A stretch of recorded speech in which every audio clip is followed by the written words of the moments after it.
La Bible en un an, la 356e journée, le second livre des Chroniques, chapitre 17, verset 1 au chapitre 18, verset 34. Le livre des Psaumes, chapitre 141, verset 1 à 10. Le livre des Proverbes, chapitre 30, verset 21 à 23. L'Apocalypse, chapitre 13, verset 1 à 18.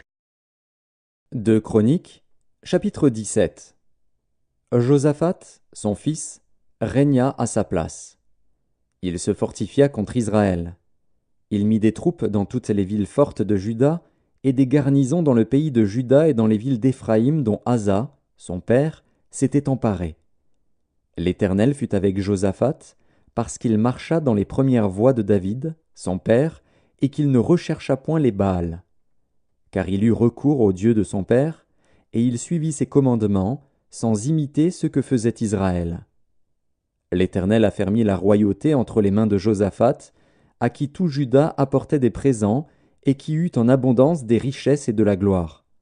Son cœur grandit dans les voies de l'Éternel, et il fit encore disparaître de Juda les hauts lieux et les idoles. La 3e année de son règne, il chargea ses chefs Ben-Haïl, Abdias, Zacharie, Nethanil et Michée d'aller renseigner dans les villes de Juda. Il envoya avec eux les Lévites Shemaéja, Netania, Zébadia, Azaël, Shemiramoth, Jonathan, Adonija, Tobija et Tob-Adonija, Lévites, et les sacrificateurs Élishama et Joram. Ils enseignèrent dans Juda, ayant avec eux le livre de la loi de l'Éternel.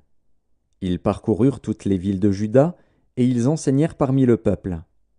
La terreur de l'Éternel s'empara de tous les royaumes des pays qui environnaient Juda, et ils ne firent point la guerre à Josaphat. Des Philistins apportèrent à Josaphat des présents et un tribut en argent, et les Arabes lui amenèrent aussi du bétail, 7700 béliers et 7700 boucs. Josaphat s'élevait au plus haut degré de grandeur. Il bâtit en Juda des châteaux et des villes pour servir de magasins. Il fit exécuter beaucoup de travaux dans les villes de Juda, et il avait à Jérusalem de vaillants hommes pour soldats. Voici leur dénombrement, selon les maisons de leurs pères. De Juda, chef de milliers, Adna, le chef, avec 300 000 vaillants hommes. Et à ses côtés, Jochanan, le chef, avec 280 000 hommes. Et à ses côtés, Amazia, fils de Zikri, qui s'était volontairement consacré à l'Éternel, avec 200 000 vaillants hommes.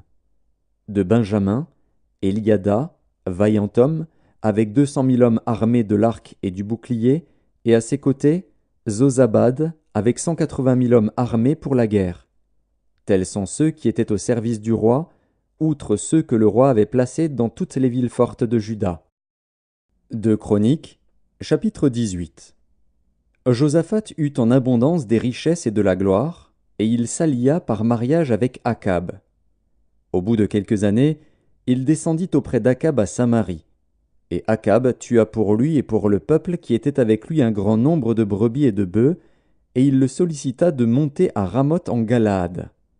Akab, roi d'Israël, dit à Josaphat, roi de Juda, « Veux-tu venir avec moi à Ramoth en Galaad » Josaphat lui répondit, « Moi comme toi, et mon peuple comme ton peuple, nous irons l'attaquer avec toi. » Puis Josaphat dit au roi d'Israël, « Consulte maintenant, je te prie, la parole de l'Éternel. » Le roi d'Israël assembla les prophètes, au nombre de 400, et leur dit, « Irons-nous attaquer Ramoth en Galaad, ou dois-je y renoncer ?»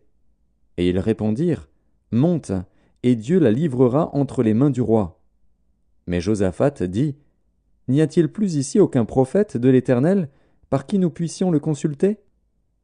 Le roi d'Israël répondit à Josaphat, « Il y a encore un homme par qui l'on pourrait consulter l'Éternel, mais je le hais, car il ne me prophétise rien de bon, il ne prophétise jamais que du mal. C'est Michée, fils de Jimla. » Et Josaphat dit, « Que le roi ne parle pas ainsi. » Alors le roi d'Israël appela un eunuque et dit, « Fais venir tout de suite Michée, fils de Jimla. » Le roi d'Israël et Josaphat, roi de Juda, étaient assis chacun sur son trône, revêtus de leurs habits royaux. Ils étaient assis dans la place à l'entrée de la porte de Samarie, et tous les prophètes prophétisaient devant eux. Sédécias, fils de Kenaana, s'était fait des cornes de fer, et il dit : Ainsi parle l'Éternel. Avec ces cornes, tu frapperas les Syriens jusqu'à les détruire. Et tous les prophètes prophétisèrent de même, en disant : Monte à Ramoth en Galaad. Tu auras du succès, et l'Éternel la livrera entre les mains du roi. Le messager qui était allé appeler Michée lui parla ainsi : Voici, les prophètes d'un commun accord prophétisent du bien au roi. Que ta parole soit donc comme la parole de chacun d'eux. Annonce du bien. Michée répondit : L'Éternel est vivant. J'annoncerai ce que dira mon Dieu. Lorsqu'il fut arrivé auprès du roi, le roi lui dit : Michée, irons-nous attaquer Ramoth en Galaad, ou dois-je y renoncer ? Il répondit : Montez, vous aurez du succès, et ils seront livrés entre vos mains.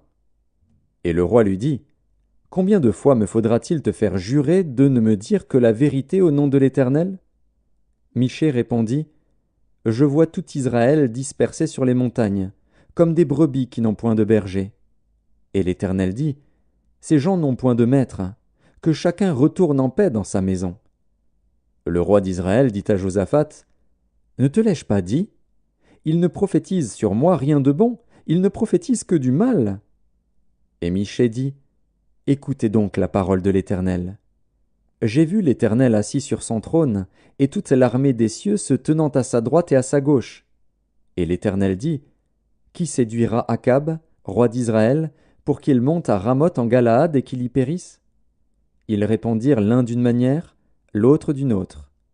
Et un esprit vint se présenter devant l'Éternel, et dit : Moi, je le séduirai. L'Éternel lui dit : Comment ? Je sortirai, répondit-il, et je serai un esprit de mensonge dans la bouche de tous ces prophètes. L'Éternel dit : Tu le séduiras, et tu en viendras à bout. Sors, et fais ainsi. Et maintenant, voici, l'Éternel a mis un esprit de mensonge dans la bouche de tes prophètes qui sont là, et l'Éternel a prononcé du mal contre toi. Alors Sédécias, fils de Kenaana, s'étant approché, frappa Michée sur la joue et dit : Par quel chemin l'Esprit de l'Éternel est-il sorti de moi pour te parler ? Michée répondit : Tu le verras au jour où tu iras de chambre en chambre pour te cacher. Le roi d'Israël dit : Prenez Michée et emmenez-le vers Amon, chef de la ville, et vers Joas, fils du roi. Vous direz : Ainsi parle le roi, mettez cet homme en prison, et nourrissez-le du pain et de l'eau d'affliction, jusqu'à ce que je revienne en paix. Et Michée dit : Si tu reviens en paix, l'Éternel n'a point parlé par moi. Il dit encore : Vous tous, peuple, entendez. Le roi d'Israël et Josaphat, roi de Juda, montèrent à Ramoth en Galaad. Le roi d'Israël dit à Josaphat : Je veux me déguiser pour aller au combat, mais toi, revêts-toi de tes habits. Et le roi d'Israël se déguisa, et ils allèrent au combat. Le roi de Syrie avait donné cet ordre au chef de ses chars : Vous n'attaquerez ni petit ni grand, mais vous attaquerez seulement le roi d'Israël. Quand les chefs des chars aperçurent Josaphat, ils dirent : C'est le roi d'Israël. Et ils l'entourèrent pour l'attaquer. Josaphat poussa un cri, et l'Éternel le secourut, et Dieu les écarta de lui. Les chefs des chars, voyant que ce n'était pas le roi d'Israël, s'éloignèrent de lui. Alors un homme tira de son arc au hasard, et frappa le roi d'Israël au défaut de la cuirasse. Le roi dit à celui qui dirigeait son char : Tourne, et fais-moi sortir du champ de bataille, car je suis blessé.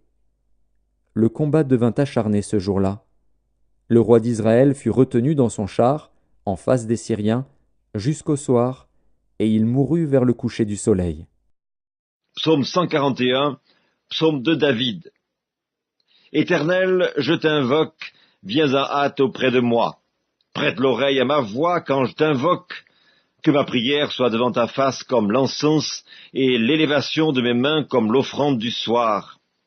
Éternel, mets une garde à ma bouche, veille sur la porte de mes lèvres. N'entraîne pas mon cœur à des choses mauvaises, à des actions coupables avec les hommes qui font le mal, et que je ne prenne aucune part à leur festin. Que le juste me frappe, c'est une faveur. Qu'il me châtie, c'est de l'huile sur ma tête. Ma tête ne se détournera pas, mais de nouveau ma prière s'élèvera contre leur méchanceté. Que leur juge soit précipité le long des rochers, et l'on écoutera mes paroles, car elles sont agréables.